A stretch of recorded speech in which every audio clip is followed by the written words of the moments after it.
The weight of 100 unspoken words pressed against Lorana's chest as she stood motionless in the grand hall, her green skin illuminated by the cold glow of the hovering chandeliers above. The air was thick with the scent of polished metal and rare incense, mingling with the bitter undertone of disdain that clung to the nobles like an unseen fog. She did not belong here, she never had, and now she was being given away like a meaningless trinket. Her father, Baron Zelthar, stood at the head of the chamber, his presence commanding and suffocating all at once. He was a figure carved from arrogance and power, his dark crimson robes trailing behind him like blood spilled across the marble. His obsidian eyes held no warmth as he turned toward the human standing before him, a man Lana had never seen before, yet one she somehow sensed would change everything. The room was silent save for the steady hum of the hovering banners that bore her father's insignia.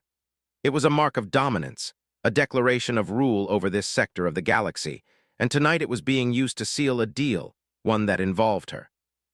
The Baron's voice cut through the silence, sharp as a blade. "Commander Geron Wolf," his tone was rich with mockery, though his expression remained unreadable. "You have served well. You've won battles thought unwinnable, crushed enemies thought indomitable. You have proven your worth." He took a measured step forward. "And I am a man of my word." Lana's fingers curled into her palm. "I know what comes next.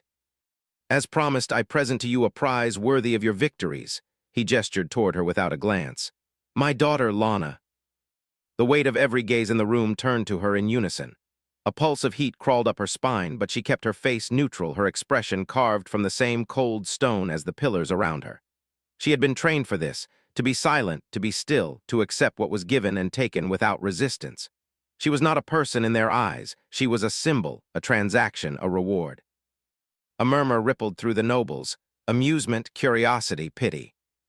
"A prize," she thought bitterly. "That's all I am." A tall, noble woman in a shimmering gown whispered to her companion. "I had heard rumors he would give her away, but to a human." A delicate laugh. "What an insult."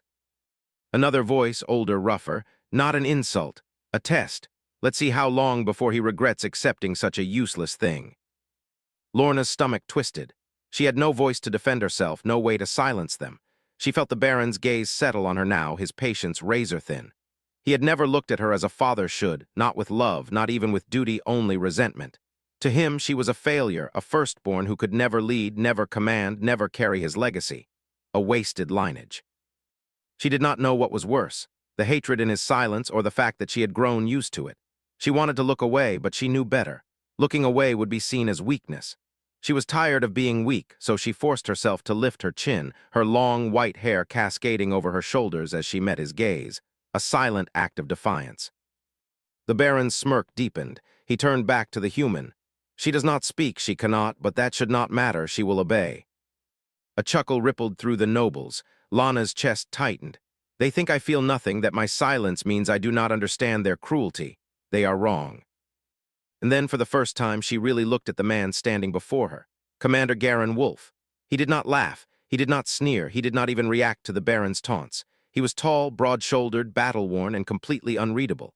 A scar ran from his temple to the curve of his jaw, cutting through his tan skin like a mark of every war he had survived. His dark eyes studied her, not with pity, not with amusement, but with something else entirely. She couldn't name it. He had the posture of a soldier, but there was something controlled about the way he stood, as if he was resisting the urge to move, to speak, to react. Silence stretched between them. The Baron chuckled. "No objections, no questions." He gestured lazily toward her. "She is yours now, a reward for your loyalty. Take her and be gone from my sight." Lorana's breath stilled, and just like that I am given away. Garen's jaw tightened, but still he said nothing. Then, without a word, he stepped forward. She expected him to grab her wrist, to claim her like the transaction she was meant to be. That was what the others would have done. That was what her father wanted, a display of dominance, proof of control. But Garen did none of those things. Instead, he simply held out his hand. A choice, not a demand, not a command. The nobles murmured in confusion. Why is he treating her like a person? Lorana's heart pounded against her ribs. No one had ever let her choose anything. Her father's voice was a warning. She won't refuse, because she never had. Until now. She glanced at Garen's outstretched hand. His expression remained unreadable, but his eyes, dark and steady, held something unexpected. Understanding, Does he see me? Her fingers trembled at her sides. She could stay in the cold, in the silence, in a life where she would always be nothing. Or she could take his hand and walk into the unknown. Lorna exhaled slowly, then before she could second-guess herself, she reached forward and placed her hand in his. A hush fell over the chamber. Garen's fingers closed around hers, not forceful, not possessive, but steady. For the first time in her life, someone did not pull her forward or push her aside. For the first time, she moved on her own. The Baron said nothing. He had already won. She was no longer his burden to bear. Garen turned, leading her toward the exit. The nobles whispered behind them, but Lana didn't listen. I am leaving. It was not freedom, not yet, but for the first time in her life, it felt like the beginning of something. And as she stepped through the towering doors, her silent voice whispered the one truth she had never dared believe. Perhaps someone has finally heard me. The journey from the Baron's estate to the waiting ship was silent, broken only by the steady rhythm of boots against polished stone. Lana walked beside Garen Wolf, her long white hair flowing like liquid silver down her back, her green skin catching the faint glow of the hovering lanterns above. She kept her posture straight, her face unreadable, but inside her thoughts churned. They're still watching. The nobles had whispered as they left, some with scorn, some with amusement, some with curiosity, but not a single one had expected her to go willingly. Did I go willingly? Her fingers twitched at her sides. She hadn't fought back, she hadn't tried to run, but was that acceptance or just exhaustion? She cast a sidelong glance at the human walking ahead of her. He moved with the ease of a man who had spent years in command, his strides purposeful, his expression unreadable. He had taken her hand back in the chamber, not in force but in offering, and now he simply walked as if sensing she would follow but never demanding it. Strange, Lana was used to people pushing, dragging, or shoving her where they wanted. She was used to being spoken over, spoken for, or ignored entirely. But Garen Wolf had not tested her silence. He had not tried to fill it with meaningless words. That, more than anything, unsettled her. The landing platform stretched ahead, a vast expanse of steel against the endless sky. Above them, nebulae swirled in deep blues and purples, stars blinking like distant, watchful eyes. The air was crisp, carrying the faint hum of energy fields stabilizing the ship's docking bay. The vessel itself was sleek and dark, a human-made warship, small, efficient, built for speed rather than comfort. Lorana recognized the design, no ornamentation, no wasted space. This is not a place for nobility. Garen approached the entrance and pressed a command into the panel. With a low hiss, the ship's ramp descended. He turned to her then, as if expecting hesitation. She did not hesitate. She climbed the ramp, her steps measured, her pulse steady. If this was to be her future, she would meet it without weakness. Inside, the ship was exactly as she expected, functional, sterile, efficient. The walls were deep gunmetal gray, the lighting dim but practical. It smelled of steel, engine oil, and something sharper, disinfectant, perhaps. The hum of machinery vibrated beneath her feet, the pulse of a living, moving thing. Garen led her through the corridors without a word. He did not glance back to see if she followed, he simply moved. She was grateful for the silence. Finally, he stopped at a small door and keyed in a command. It slid open with a soft mechanical whir, revealing a compact room. A single cot lined one wall, a storage compartment beside it, a small desk, a single chair. No decoration, no embellishments. "This is yours," Garen said. His voice was calm, unhurried. Lorana stepped inside, her golden eyes scanning every detail. The space was small, but hers. Garen lingered in the doorway. "You can lock the door from the inside," he said, nodding toward the control panel. "No one will enter without your permission." She turned to him sharply, studying his face. A lock? No one had ever given her a lock before. She had spent her life in places she could not escape, in rooms where others dictated when she entered and when she left. Why offer her this? Why give her a choice? What does he want? Garen held her gaze, reading her silence with the same patience he had shown since the moment they met.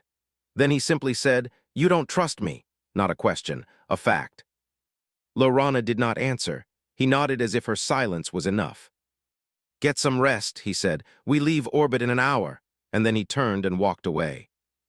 The door slid shut behind him, sealing her in. Lana exhaled, slow and deliberate. Her fingers hovered over the control panel. She pressed the lock. A soft beep. A small red light flickered to life. Locked, secure. She took a step back and looked around the tiny space again. What now? Her entire life had been dictated by others, her father's expectations, the noble's scorn, a future she had never been allowed to shape. Now she was on a human warship, heading into the unknown with a man who had neither hurt her nor treated her like something fragile. That doesn't mean I'm free. Her hand curled into a fist. I didn't escape one cage just to be locked in another. Whatever lay ahead, one thing was certain. She would not be a prisoner. Not again. Lorana had never spoken a word, not because she didn't want to, not because she was afraid, but because she had been born this way. Silence had been her first companion, her only constant, woven into the very fabric of her existence. It wasn't a curse, nor was it a weakness. It simply was. And yet, for as long as she could remember, others had treated it as a defect, a flaw that tainted her noble bloodline. They spoke around her, over her, never to her. They assumed silence meant ignorance, that her inability to speak meant an inability to understand. Fools, she understood far more than they thought. Even now, sitting alone in the dim quarters of Garin Wool's ship, she could still hear the echoes of the noble's laughter, the whispers of contempt as her father handed her over like a discarded possession. But what lingered most was not the scorn in their voices. It was the way Garin had not laughed. She had expected mockery, expected indifference, expected to be treated as little more than an object. But instead, he had given her something no one ever had, a choice. That was what unsettled her most. Lorna sat stiffly on the cot, her hands folded neatly in her lap. The ship hummed around her, the steady vibration beneath her feet a reminder that she was far from the cold marble halls of her father's estate. Here, there were no silken drapes, no hovering chandeliers, no suffocating perfume of aristocracy, only metal and machinery, function over form. It was foreign but not unpleasant. A soft chime from the door pulled her from her thoughts. She tensed, fingers twitching slightly. It was not an intrusion. The door was locked, and whoever stood on the other side had requested entry rather than forced it. A simple gesture, yet another reminder that Garin Wolf operated by rules she did not yet understand. Lorna pressed the panel, releasing the lock. The door slid open with a soft hiss, revealing Garin standing in the threshold.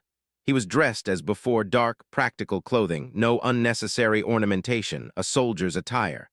But it was his expression that caught her attention, calm, observant. He held something in his hands, a tray carrying a sealed meal pack and a steaming cup. "You didn't eat," he said, his tone matter of fact. Lana simply looked at him. She had no way to deny or confirm his words, but he was right. She hadn't touched the rations provided in her room. It wasn't out of defiance, she simply hadn't thought to. Aaron took a step inside, set the tray on the desk, then stepped back. No expectations, no demands, he didn't even motion for her to take it. He only spoke once more, "You should." And then he left, the door sliding shut, leaving her alone once more. Lana stared at the tray. She had expected something else, what she wasn't sure. A demand, perhaps, some attempt to assert control. A reminder that she was a reward, not a guest. That was how it had always been. That was how her father would have treated someone in her position. But Garin had simply left the food and walked away. Strange. The ship remained in transit, the low hum of its systems filling the silence as time stretched on. She did not attempt to explore, nor did she leave the confines of her quarters. She was not yet sure if she could. Not because she was locked in, but because she did not know what to do with this unfamiliar freedom. When the next chime came, she was almost expecting it. Again, a request. Again, she pressed the panel. This time, Garin entered carrying 2 steaming cups. The scent was bitter, sharp, curling through the air like something freshly ground. He placed one on the desk, then without a word sat in the only chair. He did not offer explanations, did not ask permission, but there was something about the way he moved, slow and deliberate, that made it clear he was not imposing. Lorana remained standing. Garin took a slow sip from his cup, then exhaled through his nose in something that was not quite a sigh. "You're not a prisoner." Lana's gaze sharpened. His voice was level, steady. "I don't know what your father told you, I don't know what he expects from this or what you expect, but I'm not him." He motioned toward the cup he had placed for her. "Drink if you want or don't." Lana hesitated. It was a test. It had to be. Everything in her life had been a test. But he wasn't watching her like a predator waiting for a reaction. He simply sipped his drink, his posture as relaxed as if they had known each other for years rather than mere hours. The Rana stepped forward and wrapped her hands around the cup. It was warm, the ceramic smooth beneath her fingers. If this is a game, I do not know the rules. She lifted the cup to her lips and took a careful sip. The bitterness curled around her tongue, but the heat was grounding, steadying. Garin set his own cup down. I don't think I've ever met someone who says so much without speaking. A flicker of something passed through her chest, too quick to name. He leaned forward slightly. I need to know how to communicate with you. She frowned slightly. I don't expect you to speak, he clarified, but I need to understand you. Lana's fingers tightened around the cup. Understand me. No one has ever tried. Garin seemed to read her hesitation. He lifted his hand and deliberately pointed at the cup. This is drink. Lorana blinked, then before she could stop herself, her lips twitched, something dangerously close to amusement flickering across her face. Garin raised an eyebrow, not helpful. She reached forward and tapped the cup once. He tilted his head. All right, he tapped the cup as well. Drink. She hesitated, then nodded slightly. He gave a small nod in return. Good, that's a start. He then gestured toward her. You. Lorna narrowed her eyes slightly. He repeated the motion. You. Slowly, she lifted a hand and touched her fingertips to her chest. Garin nodded. See, we're already making progress. He tapped his own chest. Garin. She stared at him, then after a long moment, she mimicked the motion. Something shifted in his expression. Not amusement, not triumph, something quieter. There, now we're talking. A strange warmth settled in her chest, unwelcome and unfamiliar. This man, this human, was doing something no one had ever done before. He was trying to understand her. Lana wasn't sure if that made him dangerous or something else entirely. The ship drifted through the void, its engines a steady hum beneath the metal floors. Outside, space stretched endless and silent, stars scattered like distant embers too far away to offer warmth. Inside, the quiet was heavier, pressing in on Lana from all sides, not the suffocating silence of her father's court, nor the cold dismissal of the nobles who had laughed as she was given away. This was a different kind of quiet, one filled with expectation.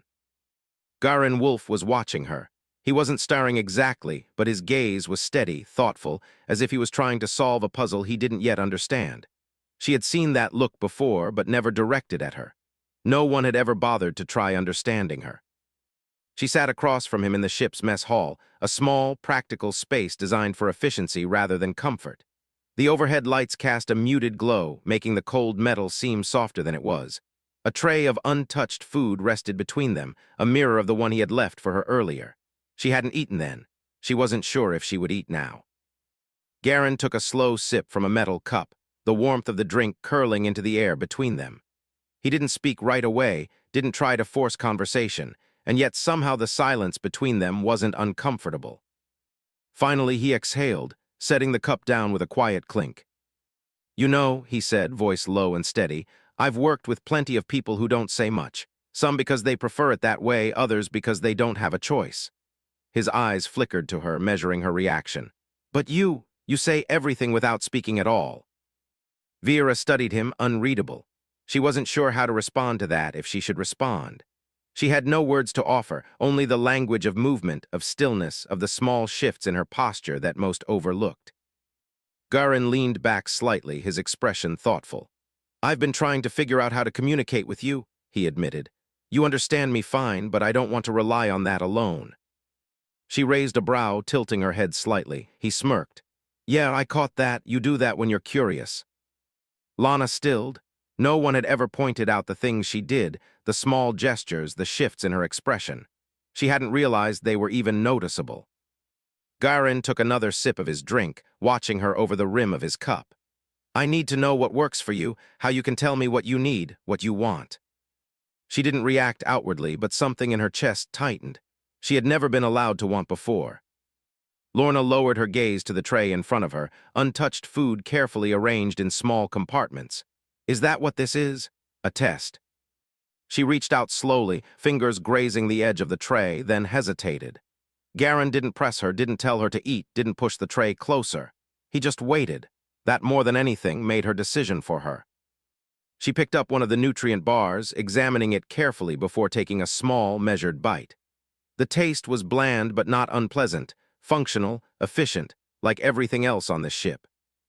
Garin nodded slightly, satisfied but not triumphant. See, That wasn't so hard. She narrowed her eyes at him, but he only smirked. I need to know if something's wrong, he continued, serious now. If you're hurt, if you need something. He tapped the table lightly. You need a way to tell me. Lana considered that. She hadn't thought about it before, hadn't needed to. No one had ever cared what she needed. She tapped a single finger against the metal tray. Garen's eyes flickered with something like amusement. All right, one tap means yes. She inclined her head slightly. He drummed his fingers against the table, thinking, 2 taps for no. A pause, then she tapped twice. His smirk returned. See, we're already making progress. Lana pressed her lips together, suppressing a reaction she didn't fully understand. This was new, strange, the idea that someone was trying to work with her rather than around her. She lifted her hand, then hesitated before tapping her fingertips lightly against the table. Garen's expression shifted, his eyes sharpening. He mirrored the motion, a single curious tap. That one's new, he murmured. She tapped again. Garen frowned slightly, considering a question. Lana nodded once. His gaze flickered with something unreadable before he nodded back. All right, I can work with that. Something in her chest uncoiled. Not relief, not exactly, but something close. The moment passed and Garen stood, stretching slightly. We'll be reaching the outer colonies soon, he said. I need to check the nav systems. He glanced at her once more. You're free to explore the ship if you want. You don't have to stay locked in here. Lana's fingers twitched. Free. She had never been locked in, not physically, but stepping beyond the confines of these walls felt like something else entirely. Garen watched her a moment longer, then gave a small nod before heading toward the door. He paused just before stepping through, glancing back at her. You know, he said, for someone who doesn't speak, you're a lot louder than you think. And then he was gone. Lorna remained where she was, staring at the empty space where he had stood. She wasn't sure if she should be offended by that statement or strangely pleased. Her fingers drummed once against the table, testing the feeling, the small rhythmic sound filling the silence around her. Not oppressive, not forced, just her. Maybe, just maybe, she wasn't as silent as they all believed. Lorana had never let anyone touch her before, not willingly, not without tensing, without waiting for some unspoken demand to follow. But now, as Garen carefully wrapped a bandage around her hand, she found herself still watching him work. The cut wasn't deep, just a small slice across her palm from a loose piece of metal in the ship's engine room. A foolish mistake, one she wouldn't have made if she had been paying more attention. But she had been watching him, studying the way he moved, how his hands were steady, precise as he repaired a damaged circuit. She had been distracted, and now Garen Wolfe was crouched in front of her, his fingers warm as they pressed the bandage into place. You need to be more careful, he muttered, securing the wrap. Ship engines aren't as forgiving as people. Lorna raised her brow. Who said people were forgiving? Garen smirked like he had heard the thought. All right, bad example. She exhaled through her nose, something dangerously close to amusement flickering across her face. And then the ship lurched violently. A metallic groan echoed through the walls as the floor tilted beneath them. Lana's balance shifted, but before she could react, Garen caught her wrist, steadying her. The moment stretched. His grip was firm but not forceful, a reflex, a silent promise, I won't let you fall. Lorana swallowed hard, suddenly aware of the warmth of his fingers against her skin. She should pull away. She had always pulled away. But she didn't. She let him hold her just a second longer than necessary. And then the ship jolted again, harder this time, and an alarm blared through the speakers. Garen's expression hardened. He released her and was already moving. Stay here, he ordered, voice clipped as he grabbed his communicator. Tell me, if Lorana was already following him, Garen shot her a look but didn't argue. They ran through the narrow corridors, boots pounding against metal. The ship shuddered around them, the hum of the engines strained. They reached the cockpit just as the proximity alarms screamed. Shit, Garen muttered under his breath. Nirhana didn't need to ask why. Through the wide viewport she saw them, 3 sleek ships fast and heavily armed, cutting through the darkness of space like predators locking onto their prey. Pirates. Their ships bore no insignia, no official markings. Raiders, opportunists, the kind who didn't care who you were, only what you carried. And right now they were hunting Garen's ship. Garen dropped into the pilot's seat, fingers flying across the controls. They must think we're carrying something valuable. Lana's fingers curled into fists. They think wrong. The comm crackled to life, and a voice, low, rough, laced with arrogance, filled the cockpit. Unidentified vessel, power down your engines and prepare to be boarded. Garen let out a sharp breath, flicking a switch that cut the audio transmission off mid-threat. Yeah, that's not happening. Lorana slid into the co-pilot's seat, scanning the control panels. She had never flown, but she knew enough from watching her father's military briefings to recognize weapons systems and defensive measures. Garen's eyes flicked to her, sharp with assessed trust. You want to help? Keep an eye on their movement. Tell me if they try to flank us. Lorana tapped the screen in front of her, analyzing the enemy's formation. They weren't attacking yet, testing, waiting like a pack of wolves circling a wounded animal. She pointed at the leftmost ship, tapping the screen twice. Garen nodded. Yeah, I see it. That one's trying to break off for a blindside approach. His hands moved over the controls, the ship jerking hard to the right just as a blast of plasma fire grazed their hull. Too close. Too damn close. Lorana's breath came faster, her heart pounding against her ribs. The ship shook again as another blast rocked them from below. Sparks flew from one of the overhead panels, the scent of burning circuits filling the air. And then a sharp and sudden, Lorana gasped as something struck her side, a loose metal console thrown free by the impact. It slammed into her ribs, knocking her breath away. She crumpled forward, her vision blurring. Lorna, Garen was there before she could even process what had happened, one arm around her back, pulling her upright. His hands burned against her skin, pressing against the impact wound, checking for worse damage. Her head spun. Too much, too fast. Stay with me. Garen's voice was lower now, edged with something almost like fear. I need you to focus. Lana's fingers clutched at his sleeve, breath shallow. The pressure in her chest tightened, not just from the pain, but from something else, something raw and real and terrifying. She had never let anyone hold her before, never let anyone be close, and yet here she was, gripping his sleeve like it was the only thing keeping her grounded. His hand pressed against the side of her face just for a second, brushing back a strand of silver-white hair that had fallen into her eyes. We're going to get through this, you hear me? She nodded, but something in her chest ached, something she didn't understand. And then her eyes snapped to the viewport. A shape moved in the shadows, one of the pirate ships repositioning. Garen hadn't seen it. He was too focused on her. Lorna tried to warn him, tried to shout.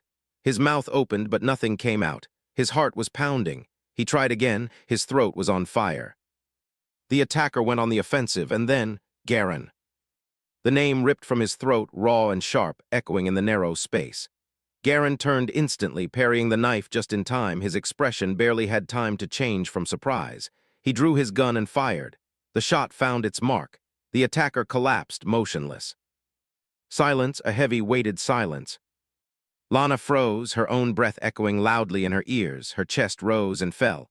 Her throat ached with the effort to say a single word, one impossible word. Garen turned to her slowly, his eyes wide with shock. Lorana, he took a step forward, looking at her as if seeing her for the first time.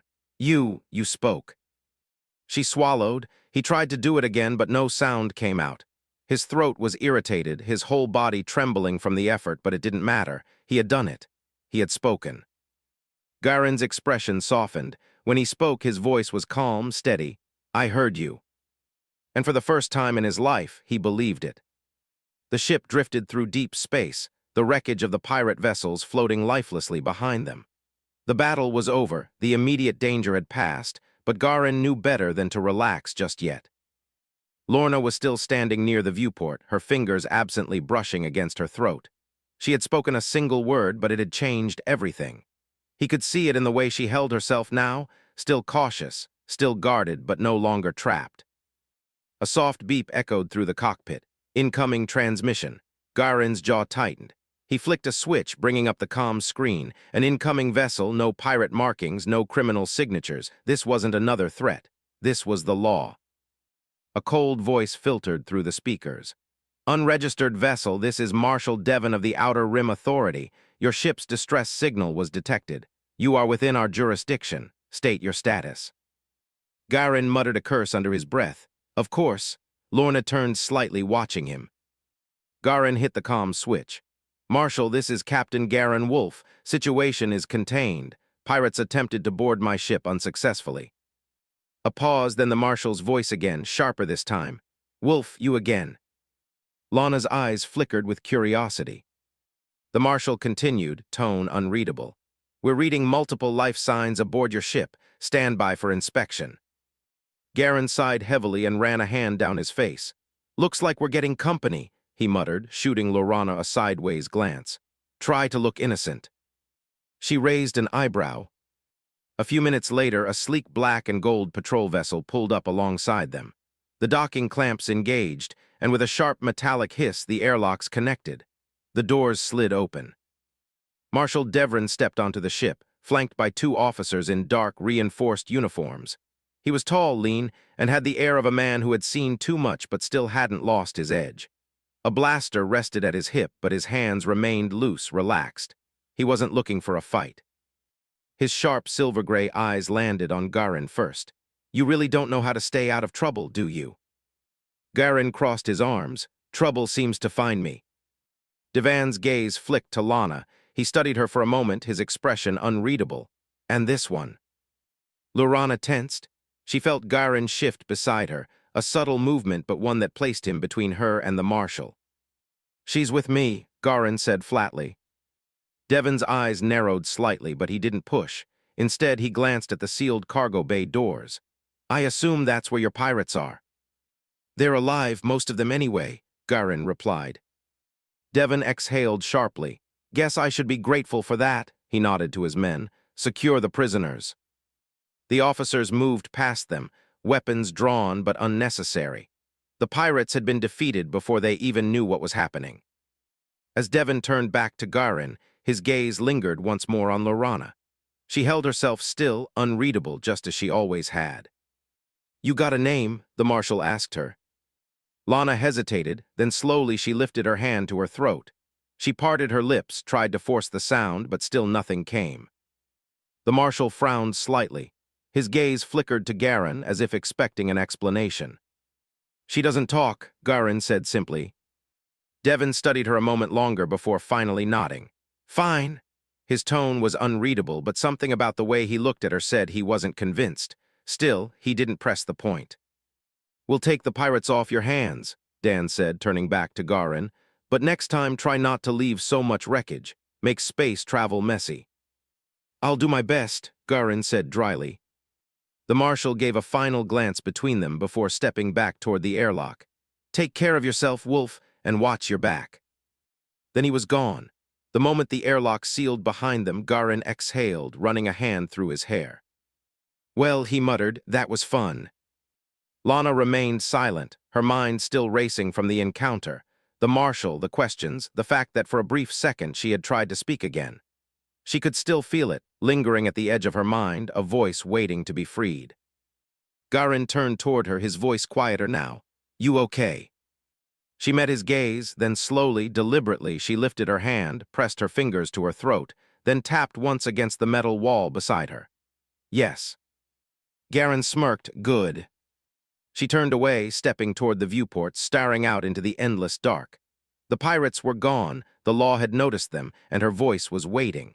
For the first time in her life, she wasn't afraid to find it because now she knew she could. Days passed. The ship drifted through space, the hum of the engine steady, a constant rhythm beneath their feet. The battle with the pirates was behind them. The Outer Rim Marshal had taken their prisoners, leaving Garen and Lana alone once more, surrounded by the vast and endless void. But something had changed. Lyanna felt it in the way Garen looked at her, not with pity, not with expectation, but with something deeper, something that made her chest feel tight whenever their eyes met. And she felt it within herself. She had spoken a single word, and though it had been ripped from her in desperation, forced out by sheer instinct, it had been real. It had been hers.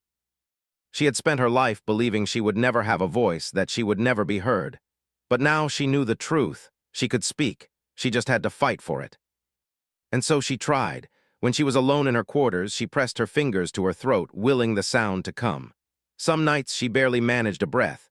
Other nights she felt the vibration, the hint of a word trapped just beyond reach. But she kept trying. And Garen, he never asked, never pushed, but he knew. She caught him watching her sometimes when he thought she wasn't looking, a flicker of something in his eyes, not hope, not expectation, but patience. He was waiting for her for the moment she was ready. And tonight she would be. The moment Lana found him on the bridge, seated in the pilot's chair, boots propped lazily against the control panel as he stared out at the endless dark. His posture was relaxed, but she knew better. Garen Wolfe was never truly at ease. The weight of survival of his past always rested on his shoulders. She had never asked about it, just as he had never asked about hers. But she felt it, the way shadows lingered behind his eyes, the way he carried himself like a man who had spent too long in the depths of war. And yet with her, he was different. She stepped closer. He heard her approach but didn't turn. Couldn't sleep. Lorna hesitated, then slowly she shook her head. Garen exhaled through his nose, a small, knowing sound. Yeah, me neither. For a long moment, neither of them spoke. Then she moved. It was small, just a step closer, but he noticed. She stood beside him now, her presence a quiet weight in the dim light of the bridge. He finally looked at her then, his gaze steady, waiting. Lana's pulse was hammering. She had fought battles with her own body, her own mind, but this would be the hardest fight of all. She swallowed, her hand lifted, pressing gently to her throat. Garen sat up slowly, his boots dropping to the floor, his full attention now on her. She could see it, the moment realization settled into his features. He knew what she was about to do. Lana took a slow breath, just one word. She had spoken before, she could do it again. Her lips parted, her voice raw, broken, the sound scraping out of her like something heavy being pulled from deep within. I.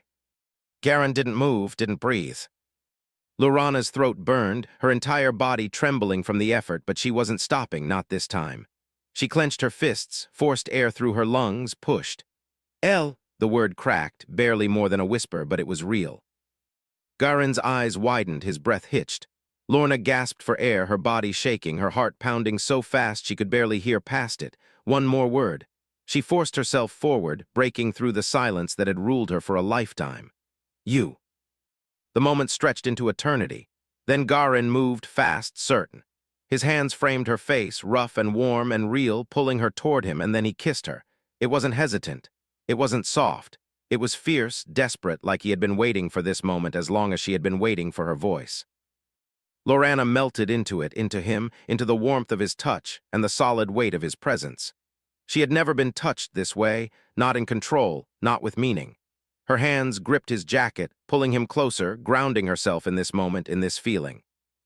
When they finally pulled apart, Garen rested his forehead against hers, his breath uneven, his hands still holding her like he was afraid to let go. His voice was raw when he finally spoke. "Say it again." Lorana's chest tightened. She opened her mouth, tried nothing. Her throat burned, the words trapped once more, "Not yet." But Garen only smiled. He lifted a hand, brushing his thumb gently over her lips. "It's okay." His voice was low, steady. "You don't have to." He leaned in, pressing a final, lingering kiss against her forehead. "I heard you." Lorna closed her eyes, exhaling shakily. She had said it, and he knew. That was enough. But one day she would say it again, and this time she wouldn't stop.